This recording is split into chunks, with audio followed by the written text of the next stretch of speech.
los caminos nos hicieron solos. Cuando el hombre dejó de arrastrarse, los caminos fueron a encontrarse.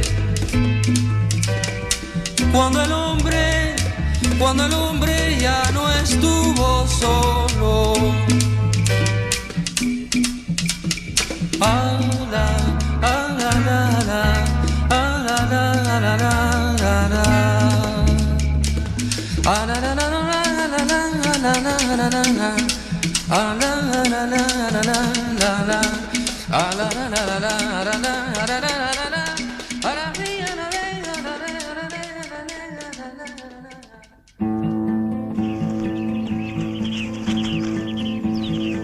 Hay caminos que conducen a una sola dirección. Ese camino lo escojo como única solución. Rompiendo montes, ciudades, cambiando el curso a los ríos, bajando hasta mi montaña, subiendo el mar a los ríos.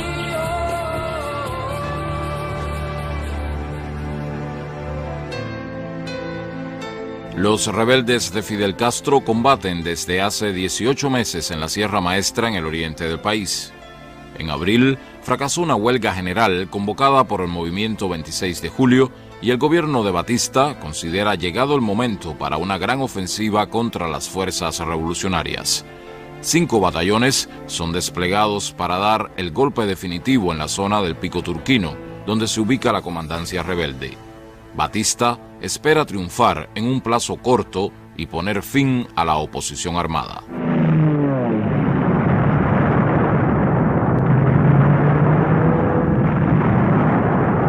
Cuando ellos lanzaron la última ofensiva en la Sierra Maestra, reunieron alrededor de 10.000 hombres. Y nosotros teníamos 300, pero ya nuestros 300 combatientes eran gente muy veterana. Teníamos relativamente poco parque, pero en esa ocasión defendimos las posiciones, excepto en el segundo frente donde ya estaba Raúl. Porque cuando vino la ofensiva nosotros trajimos las tropas de Almeida que estaban cerca de Santiago, las tropas de Camilo que estaban en el llano, las tropas de Ramiro que estaban hacia el este, y fuimos reuniendo todas las tropas. Establecimos por los distintos puntos de penetración en la sierra, establecimos nuestras posiciones y fuimos resistiendo, le fuimos retardando el avance y ocasionándoles bajas sucesivamente. La guerra nuestra durante muchos meses se desarrolló en un territorio que tenía unos 30 kilómetros de largo por 20 kilómetros de ancho, en un área de 60 kilómetros cuadrados.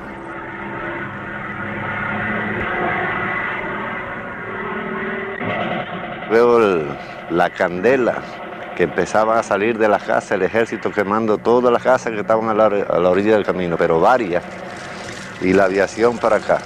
A poquito rato viene la aviación con estos rumbos. Entran por esa parte de ahí y empiezan a ametrallar a la casa y yo voceando a la familia que se ocultara. Entonces tiran una bomba en la esquina de la casa y a poquito rato un compañero pues me trajo el pedazo de la bomba que decía USA. Bueno, supe que eran americanos porque traía el letrero que decía USA. Oí decir de la carta que le había mandado él a Celia, explicándole lo que había. Dice Celia, los cohetes que están tirando en casa de Mario Sariol, algún día lo van a pagar bien caro, porque cuando esta guerra termine, me juro que el destino verdadero mío va a ser otra guerra más larga con ellos, contra ellos.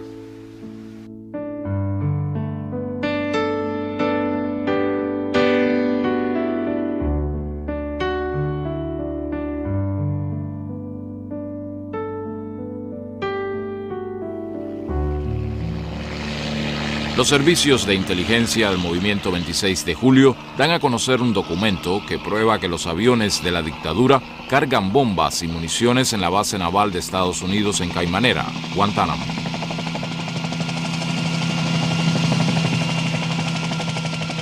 Como parte de la denuncia, se inicia una riesgosa operación. El comandante Raúl Castro captura y lleva a territorio rebelde a 49 norteamericanos. marines y civiles para que sean testigos de los daños causados a la población civil por los bombardeos de la tiranía apoyada por su gobierno. El cónsul de los Estados Unidos intercede por los ciudadanos de su país y es recibido en la zona por Raúl Castro, quien les pone la situación en todos sus detalles.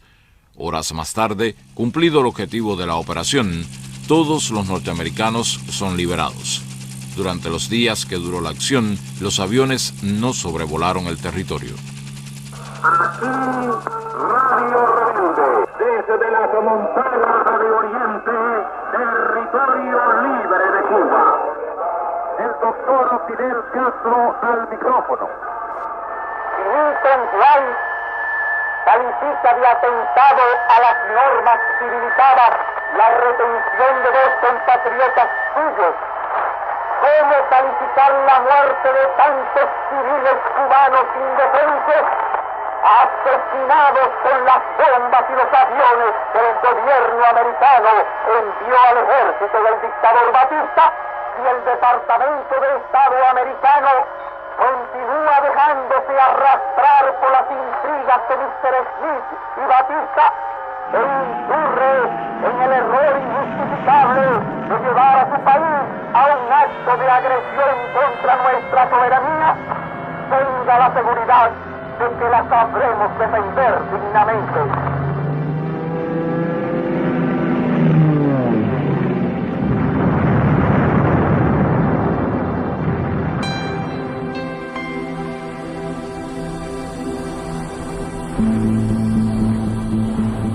Vísperas de su muerte, el 18 de mayo de 1895, José Martí escribió a su amigo Manuel Mercado: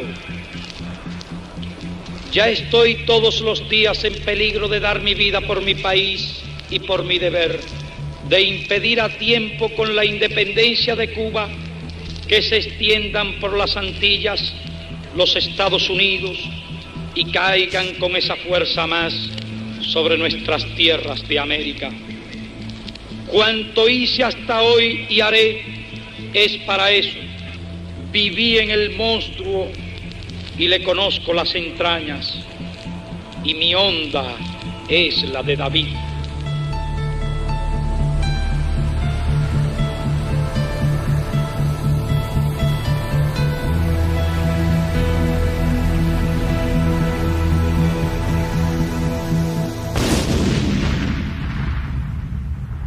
El 15 de febrero de 1898 explota sorpresivamente en el puerto habanero el acorazado estadounidense Maine, que había llegado en visita amistosa. Mueren 262 tripulantes. Otros buques de guerra estadounidenses permanecen a 6 horas de las costas, evidencia de que el presidente McKinley había decidido involucrarse en la guerra de Cuba contra España para impedir la victoria absoluta de los independentistas cubanos. La explosión del Maine indica un giro cualitativo. La guerra anticolonial se amplía a un conflicto militar interimperialista que involucra escenarios en el Caribe y Filipinas. En Nueva York, el presidente McKinley despide a las tropas de Teddy Roosevelt que marchan a la guerra en Cuba. McKinley, anexionista apasionado, ha obtenido la autorización del Congreso para hacer la guerra que reclama y expresa: la isla tiene que estar necesariamente ligada a Estados Unidos por vínculos especiales.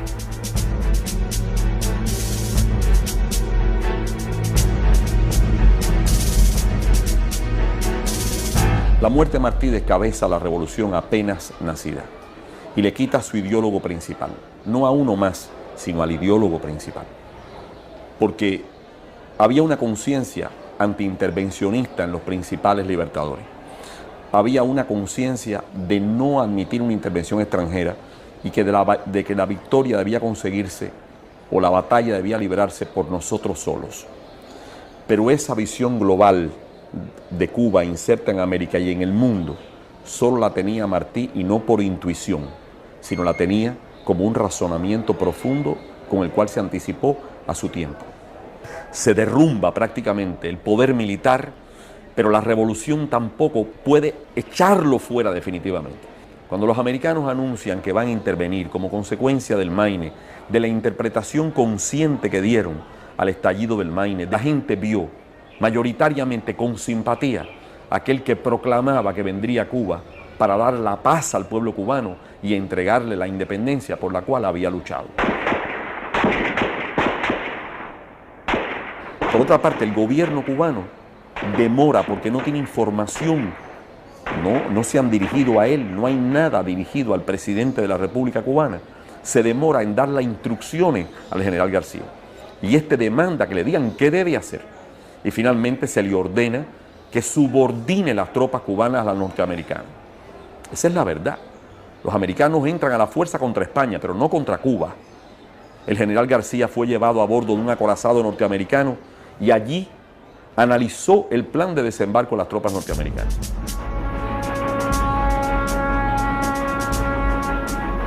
Los norteamericanos desconocen al gobierno revolucionario.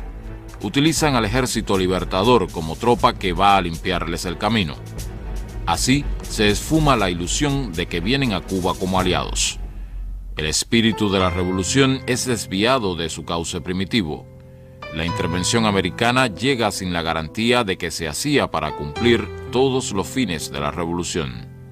Es disuelto el Partido Revolucionario Cubano y licenciado el Ejército Mambí.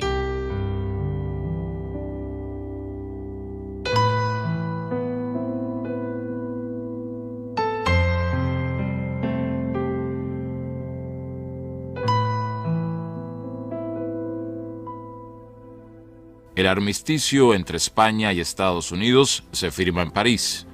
Cuba es excluida de las negociaciones. Al general Calixto García y a su tropa se le prohíbe entrar en la ciudad de Santiago de Cuba.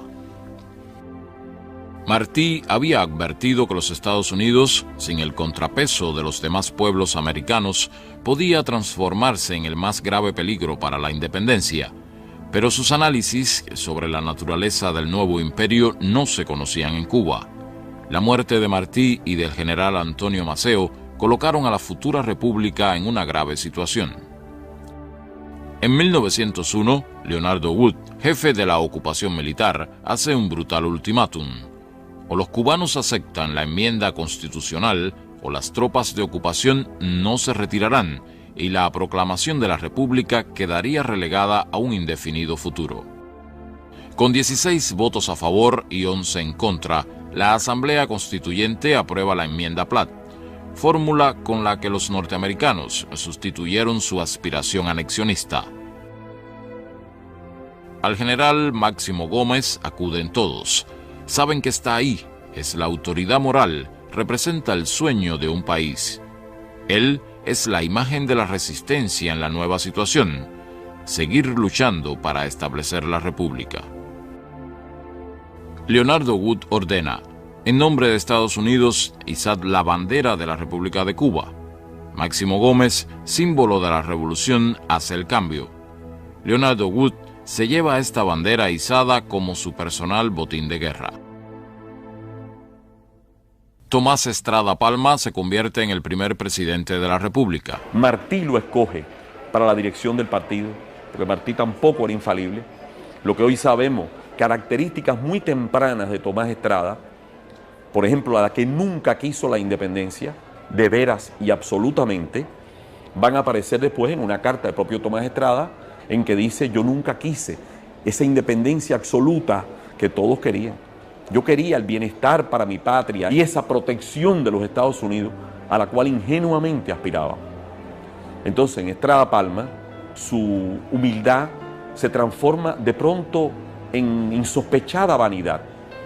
Su modestia real se transforma en inusitada aspiración y más tarde convencido por sus aduladores en el hombre providencial.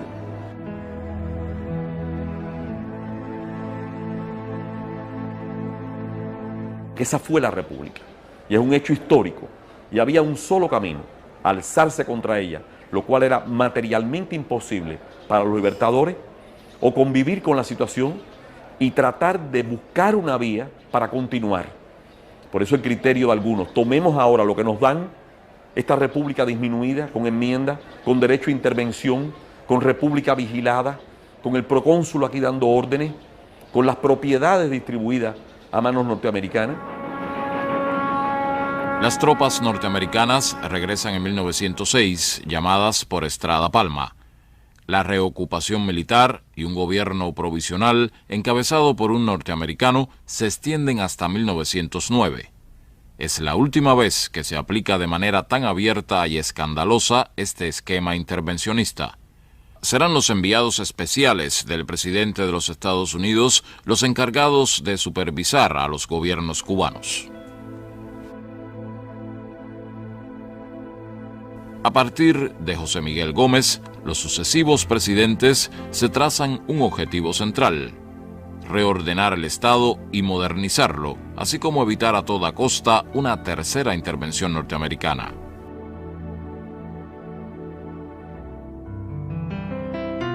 La concertación política y el auge económico que provoca la Primera Guerra Mundial favorecen el espíritu nacionalista. La Habana es el símbolo de la modernización y como trasfondo de ese florecimiento, el azúcar. Es la danza de los millones.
Se levanta el Capitolio como símbolo del poder y el desarrollo. En sus puertas, Gerardo Machado, presidente desde 1925, hace grabar su efigie con la intención de que el edificio quede siempre ligado a su figura.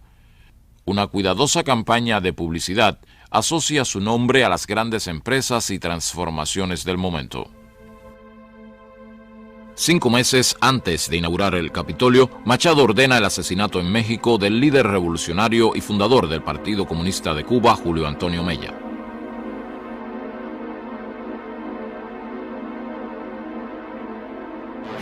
Bajo la mancha de ese asesinato, jura su segundo mandato. La crisis política que abre su reelección se profundiza por días, pero él se sabe respaldado por Estados Unidos.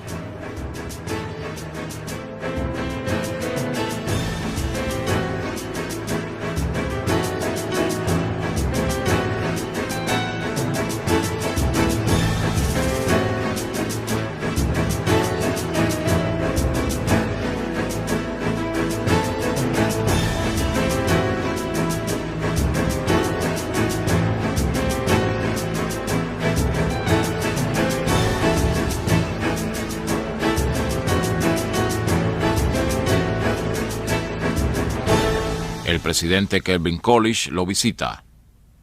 Para poder celebrar la 6ª Conferencia Panamericana necesita ocupar militarmente la Universidad de La Habana debido a la inconformidad estudiantil. Un senador machadista dice durante la conferencia: "La palabra intervención en mi país ha sido palabra de gloria, de honor, de triunfo, de libertad, ha sido la independencia".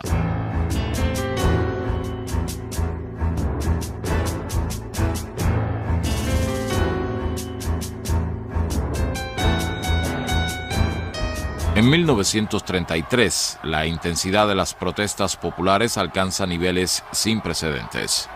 La crisis económica y la inquietud laboral desafían cada vez más el orden y con el estallido social se inicia la insurrección antimachadista. La mediación norteamericana llega con su enviado Benjamin Sumner Welles. Trae la misión de negociar una transacción entre Machado y parte de la oposición, pero este arreglo solo fue posible cuando Machado huye a las Bahamas.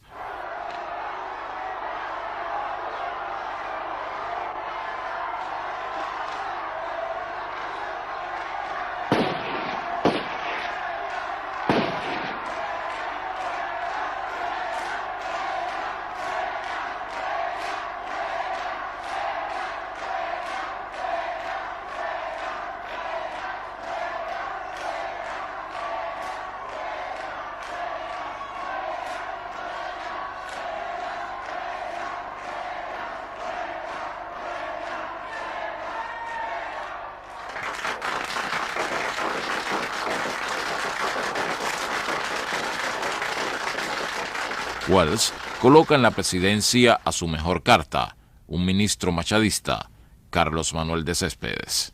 Cuban people expect me to establish with the United States of America a favorable interchange of products that may be beneficial to both nations.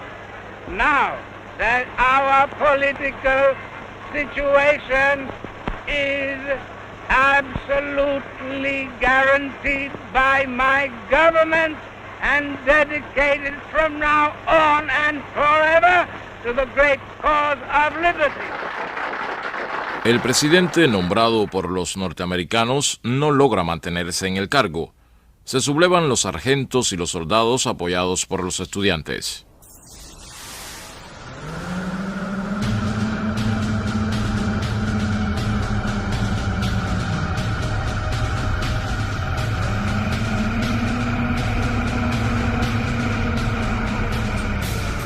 Entonces llega la pentarquía, un heterogéneo grupo de hombres con diversos intereses que tampoco logra estabilizarse en el poder ni obtiene reconocimiento internacional.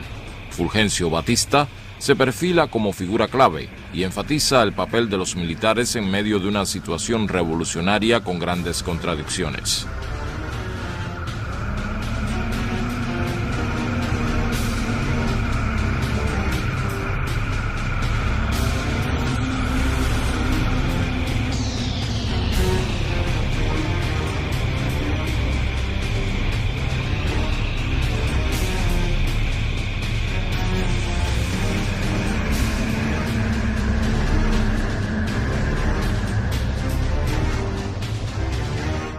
Ramón Grau es nombrado presidente.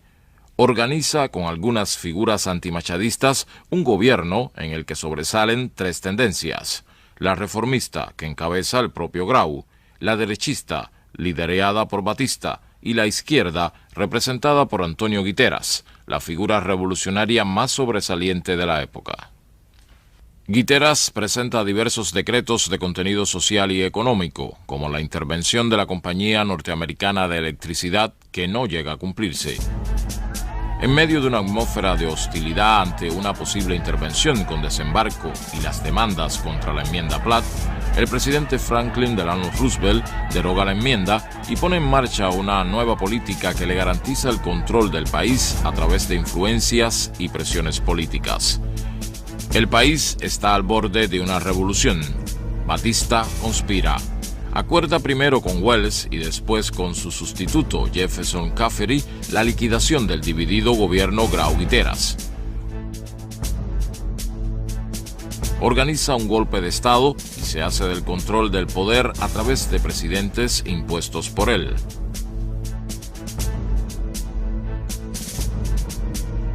Con esta acción, Batista contribuyó a restaurar algunos aspectos del régimen neocolonial impuesto por los Estados Unidos y lo protegió de los peligros reformistas o revolucionarios que lo amenazaban. Las vanguardias de la lucha popular que habían alcanzado el poder en el 33 no tuvieron los medios o no supieron conducir al pueblo que decían representar y que era masacrado en las calles. Después de estos años, Cuba fue un país distinto. La revolución fracasada politizó a la sociedad cubana de una manera hasta entonces desconocida. La lucha revolucionaria y las movilizaciones de masas forman parte ahora de su paisaje político.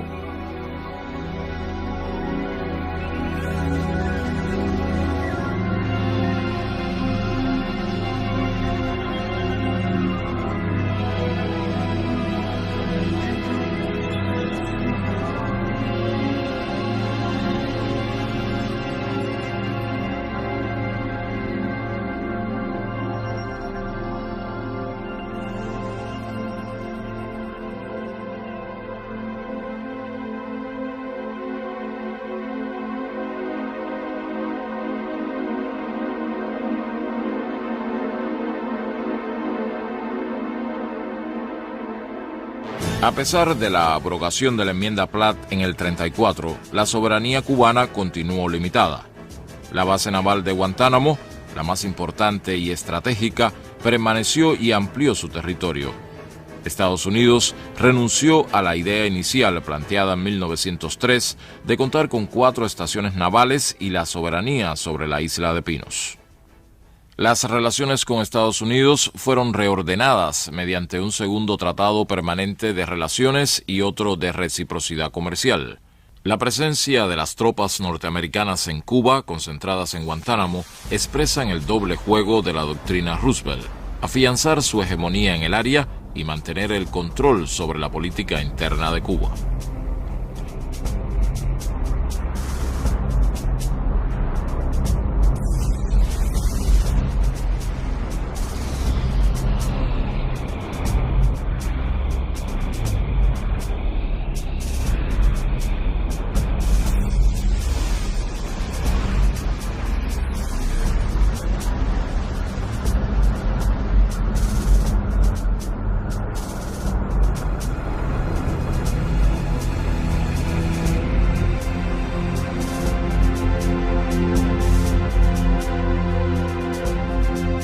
La herencia antimachadista y revolucionaria de los años 30 es usada para llegar a la presidencia por Fulgencio Batista, Ramón Grau y Carlos Prío, que cumplen a medias con los ideales por los que lucharon los cubanos.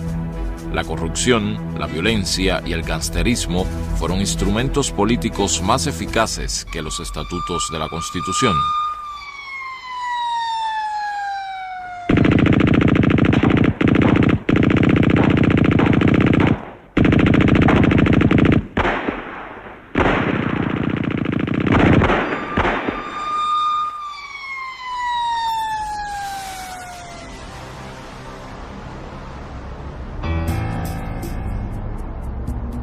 Comienza la Guerra Fría y el anticomunismo. Es la hora de los asaltos a sindicatos y periódicos.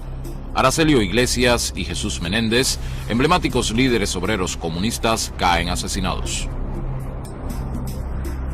Termina la Segunda Guerra y Estados Unidos emerge como potencia mundial. Cada fin de semana llegan los marines. Se comportan como ocupantes. El clímax de tal conducta se alcanza el 11 de marzo de 1949. El rechazo a esta política da lugar a un antiimperialismo emocional y explosivo en la sociedad cubana, el cual gana sectores políticos y llega a convertirse en una fuerza consciente.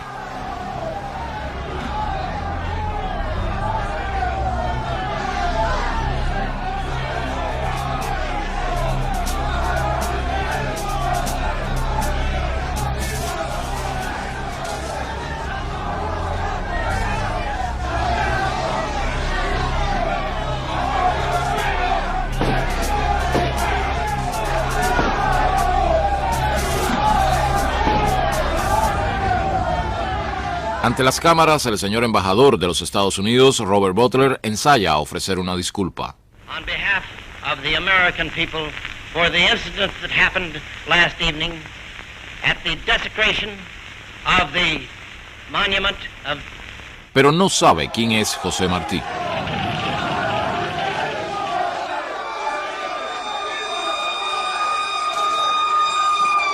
Un estudiante salvajemente golpeado en las protestas muestra las heridas. Fidel Castro, entonces dirigente de los estudiantes universitarios, es testigo y denuncia una y otra vez los hechos.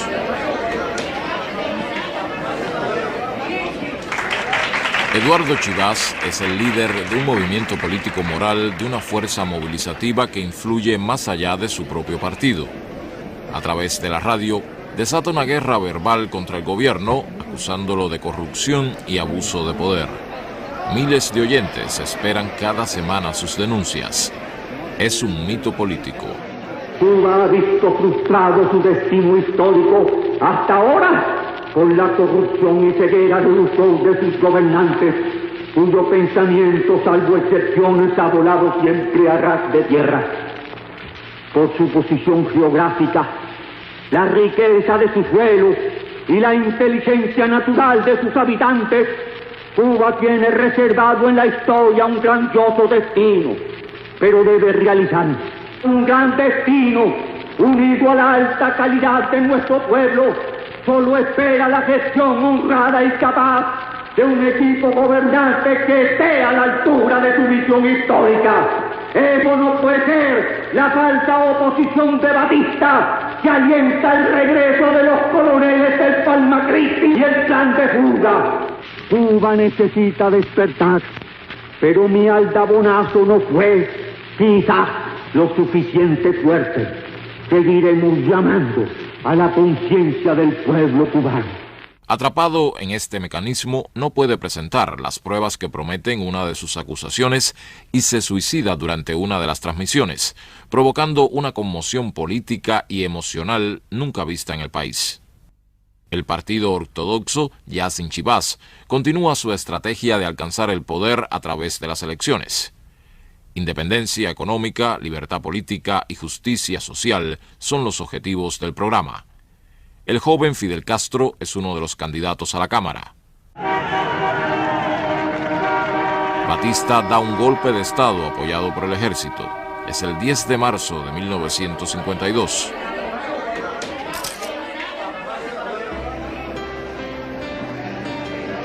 Se abre un nuevo ciclo revolucionario. Los estudiantes vuelven a las calles para depositar simbólicamente en la fragua martiana el cadáver de la Constitución.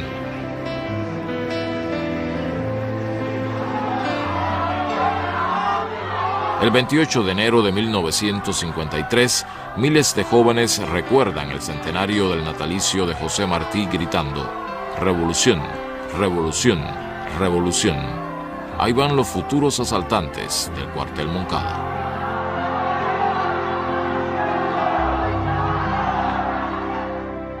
En el más estricto secreto, 120 hombres y 2 mujeres llegan a Santiago de Cuba. A las 5:15 de la mañana del 26 de julio de 1953, inician el sorpresivo asalto a la fortaleza militar más importante de la segunda ciudad de Cuba. Abel Santamaría, con 21 combatientes, y Raúl Castro, con 10, ocupan el Hospital Civil y el Palacio de Justicia, ubicados en las inmediaciones del cuartel. Fidel Castro, con el grueso de los hombres, inicia el ataque que minutos después se frustra al fallar el factor sorpresa.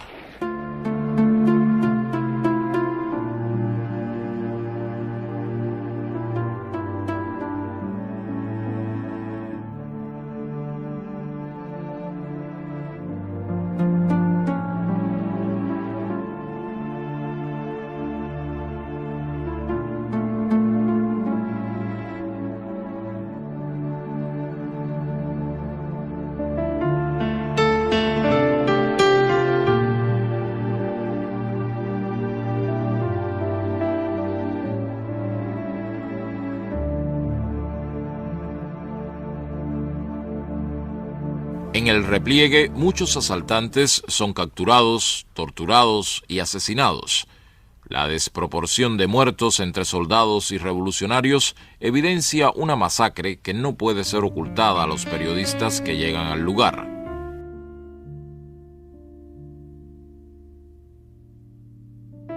Las 2 mujeres participantes son retratadas y gracias a esto salvan la vida. Fidel Castro, con unos pocos hombres, es capturado cuando intentaba ganar las montañas.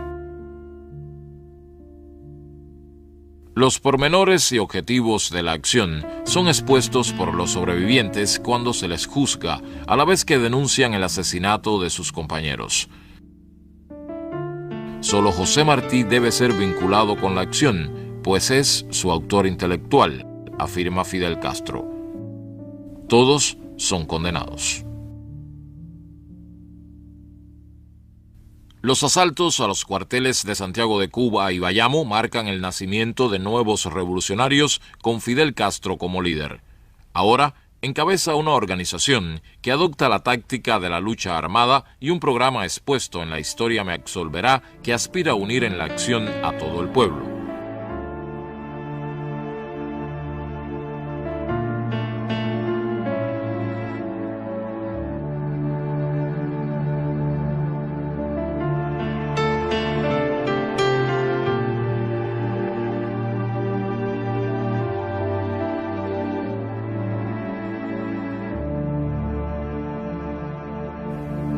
Pero ¿cómo llevar en esa dirección a las masas? ¿Cómo levantar al pueblo?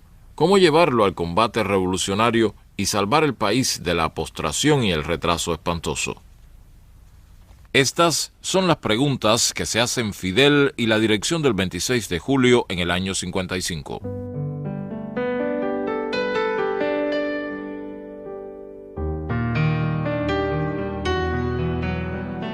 Un movimiento popular y la necesidad del gobierno de dar la sensación de normalidad en la vida política favorecen la amnistía de los moncadistas. Inmediatamente, Fidel Castro reorganiza sus fuerzas y funda el movimiento 26 de julio.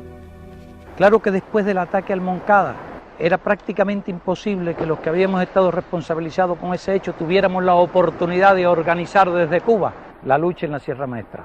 Por ello se hizo necesario el Granma. Pero ya nosotros desde Isla de Pino habíamos elaborado una estrategia de lucha.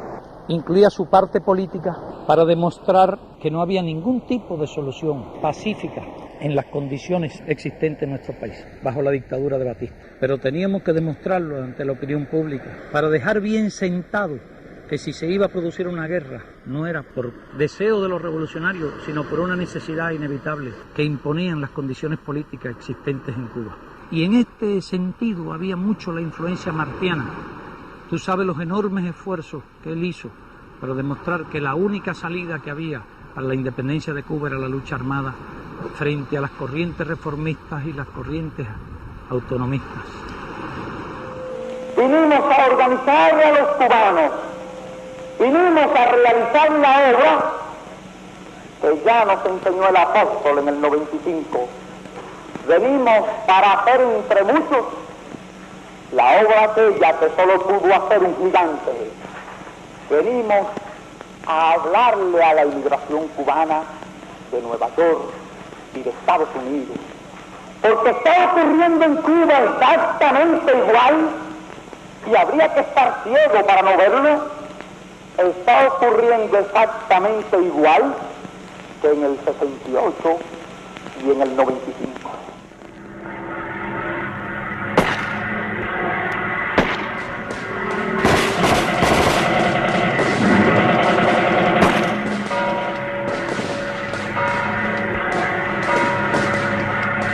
Encabezados por Fran País, combatientes del 26 de julio se lanzan a la toma de Santiago de Cuba.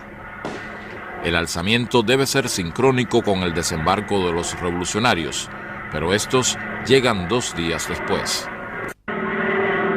El ejército ya está alerta y moviliza una fuerza importante a la zona del desembarco, donde se han dispersado los 82 hombres al mando de Fidel Castro. Y mi pelotón fue el último en bajar. Y de todos los expedicionarios, el Che y yo los últimos en abandonar el Granma, que por cierto, cuando nos bajamos por la proa, el Che y yo comentábamos que en definitiva cómo se llamaba este barco, y no le habíamos el nombre, y él dijo, seguramente en la popa lo tiene. Entonces yo fui caminando hasta la popa del barco para ver y vi, y así le comuniqué el que se llama Granma. Radio Honor reportando, atacado el Palacio Presidencial hace breves momentos un nutrido grupo de civiles no llegados. Un comando del directorio revolucionario logra penetrar en el Palacio Presidencial para ajusticiar al tirano, y otro asalta una emisora y da la noticia de los combates, pero Batista escapa. La acción fracasa al no recibir el apoyo de un segundo grupo. Sin embargo, estremece a la ciudad por el heroísmo y valor de los combatientes. El líder estudiantil universitario José Antonio Echeverría cae en la acción. Él y Fran País, asesinado en las calles de Santiago de Cuba, simbolizan una generación de jóvenes que asumió el desafío de luchar por hacer la revolución.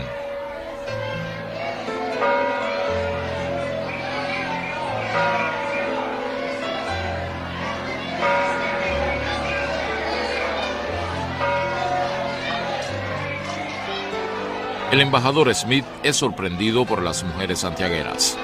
Cuando llega de visita al ayuntamiento, le piden que su gobierno no ayude más a la dictadura, que los asesinos se vayan de la ciudad y que cesen de matar a sus hijos.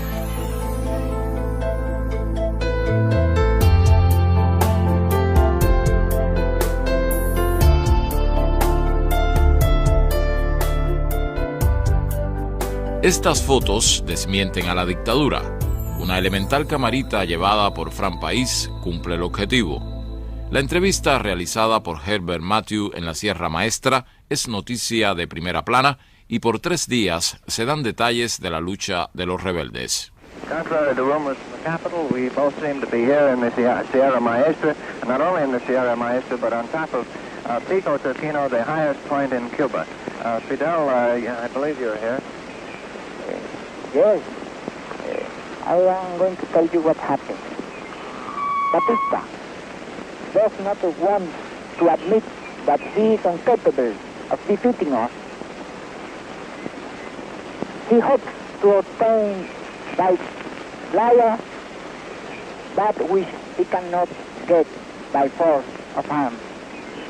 Sometimes he says that I am dead. Another time he says that there is no God in Sierra Maestra. But he won't let anyone to come here to Sierra Maestra. And when the soldiers are killed in battle, he says that they were died in accidents. Have been a great deal of accidents here in Sierra Maestra last month. But never mind, because as Herbert Matthew, the reporter of the New York Times, said, truth will always be known with or without censorship, because there will always be brave reporters like you two that are willing to risk your life for seeking this out. I'd like to ask you, what do you feel that what did you seek to accomplish in coming here, and what do you feel that you are accomplishing by being here in these remote mountains? In first place, we have struck the spark of the revolution, Cuban Revolution. We have demonstrated that the tyranny is incapable to defeat us to fight for liberty. We have won several victories against a superior force, and our army grows stronger each day. As you have seen here during the march, there are thousands of men who would gladly join us, but at this time we cannot accept most of them because we lack arms. But we hope to get that arms from Batista's soldiers themselves. This is only the beginning. The last battle will be fought in the capital. You can be sure. A medida que íbamos ocupando armas, cuando se iban sucediendo los combates, íbamos aumentando el número de hombres. Eso nos dio un potencial en parque y en armas muy grande, y fue un viraje, y prácticamente con 800 hombres se inició la invasión de todo el país. El total de hombres sobre las armas de Batista eran aproximadamente de 70 a 80 mil.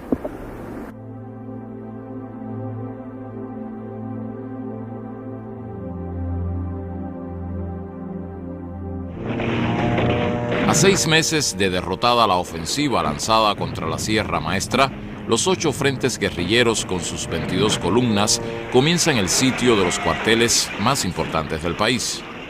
Con 300 rebeldes, el Che inicia la batalla de Santa Clara.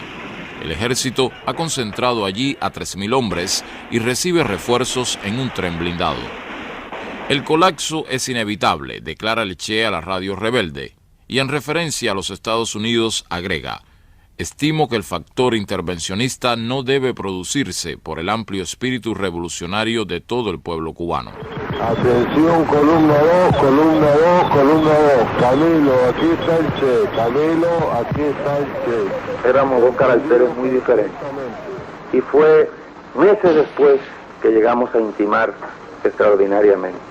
Chocábamos por cuestiones de disciplina, por problemas de concepción de una serie de actitudes dentro de la guerrilla.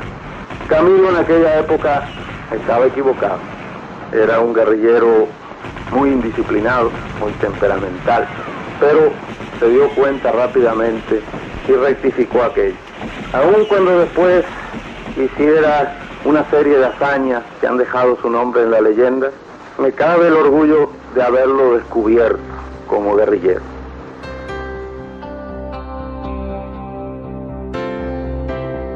¡Atención!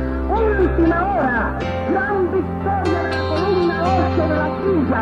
¡Ocupadas más de 400 armas largas! El general Eulogio Cantillo solicita entrevistarse con Fidel Castro para poner fin a las hostilidades. La reunión se produce a las 8 de la mañana. Cantillo dice representar a un grupo de militares dispuestos a deponer las armas y promover una sublevación que apoye la toma de Santiago de Cuba. Fidel puntualiza que no aceptará ningún movimiento acordado previamente con Batista que permita su fuga. 48 horas después, Cantillo pone en marcha un golpe de Estado que facilita la huida de Batista. La maniobra, que se realiza con la complicidad del embajador Smith, intenta frustrar el triunfo revolucionario.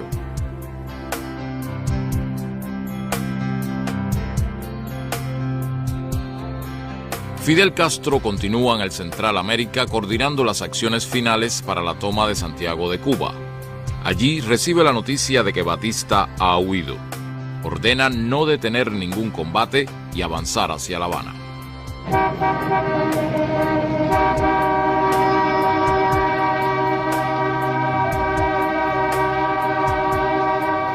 Desde Palma Soriano se llama a una huelga general a todo el pueblo para apoyar al ejército rebelde. Aquí Radio Rebelde a las puertas de Santiago de Cuba, el doctor Fidel Castro. Al parecer, se ha producido un golpe de Estado en la capital. Las condiciones en que ese golpe se produjo son ignoradas por el ejército rebelde. La dictadura se ha derrumbado, pero eso no quiere decir que sea ya el triunfo de la revolución. Revolución sí, golpe militar no, golpe de Estado de acuerdo con Batista no, escamotearle al pueblo la victoria no. La traición del general Cantillo precipita los acontecimientos. Las tropas rebeldes cierran el cerco a Santiago de Cuba. A pocos kilómetros de allí, Fidel recibe al coronel Rego Rubido y le expone la situación.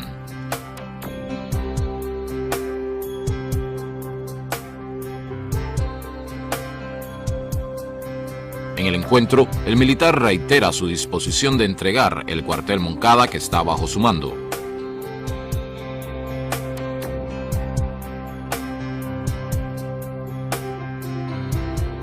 El comandante Raúl Castro informa a soldados y oficiales del ejército el acuerdo de rendición.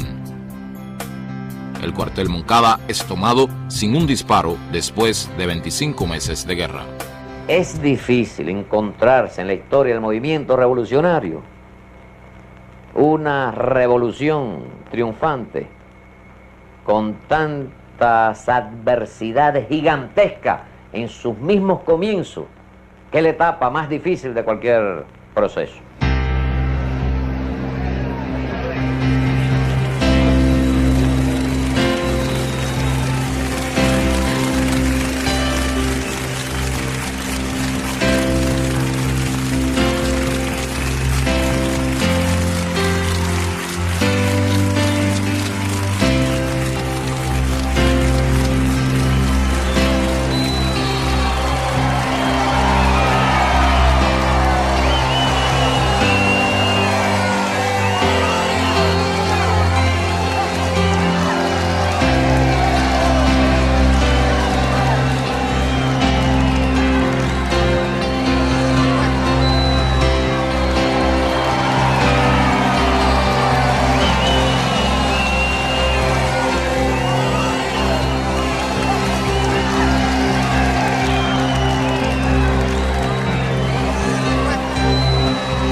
por fortuna para Cuba, la revolución llegará de verdad al poder.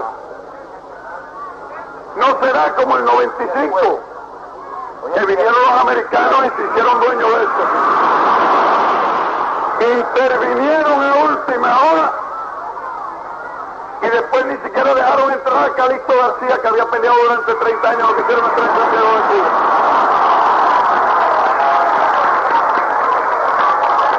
No será como en el 33, que cuando el pueblo empezó a creer que una revolución se estaba haciendo, vino el señor Batista, traicionó la revolución, se apoderó del poder e instauró una dictadura por 11 años. No será como en el 44, año en que las multitudes se enardecieron creyendo que al fin el pueblo había llegado al poder, y los que llegaron al poder fueron los ladrones.